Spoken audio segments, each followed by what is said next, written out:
చాలామంది నువ్వు శిక్షను, దేవుని శిక్షను అనుభవిస్తున్నప్పుడు అందరూ నీ శత్రువులు, నీకు వ్యతిరేకంగా పన్నాగలు బంతున్న వాళ్ళు, నీకు వ్యతిరేకంగా నిలబడిన నీ బంధువులు, నీకు వ్యతిరేకంగా నిలబడిన నీ స్నేహితులు, నీకు వ్యతిరేకంగా నిలబడిన నీ రక్త సంబంధికులు, నీకు వ్యతిరేకంగా నిలబడిన అపవాది ఏమనుకుంటాడంటే నీ చాప్టర్ అయిపోయింది అనుకుంటాడు. నీ చాప్టర్ అయిపోయింది. ఆ కుటుంబం యొక్క చాప్టర్ అయిపోయింది. ఆ బ్రదర్, ఆ సిస్టర్ యొక్క చాప్టర్ అయిపోయింది. ఇక వాడు నీ ఓటమిని జరుపుకుంటూ ఉంటాడు. ఇక నువ్వు లెగవలేవని, ఇక నువ్వు బాగుపడలేవని.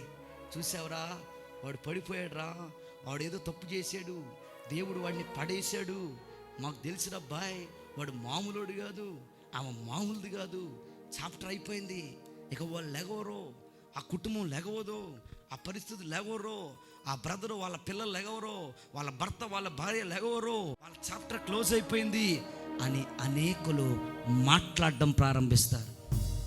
అట్లానే మాట్లాడినారు యెరూషలేం యూదా వాళ్ళ గురించి.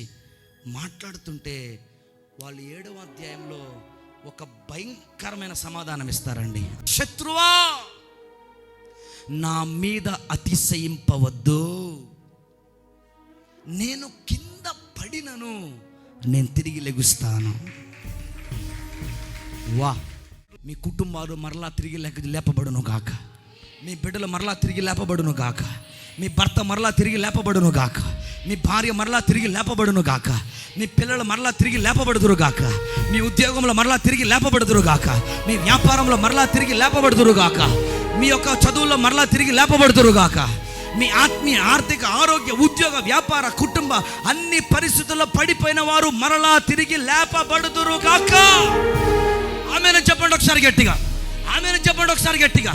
2025లో నీ నాశనాన్ని చూస్తున్న శత్రువు నీ ఆశీర్వాదాన్ని చూడబోతున్నాడు అంతే. నీ కన్నిటిని చూసిన వాడే నీ ముఖంలో నవ్వు చూడబోతున్నాడు అంతే. నీ కుటుంబంలో కరువు చూసిన వాడే నీ కుటుంబంలో నీ కొట్లు ధాన్యము చేత, నీ కానుగలు కొత్త ద్రాక్షారసం చేత నింపబడడం చూడబోతున్నాడు. స్తోత్రం.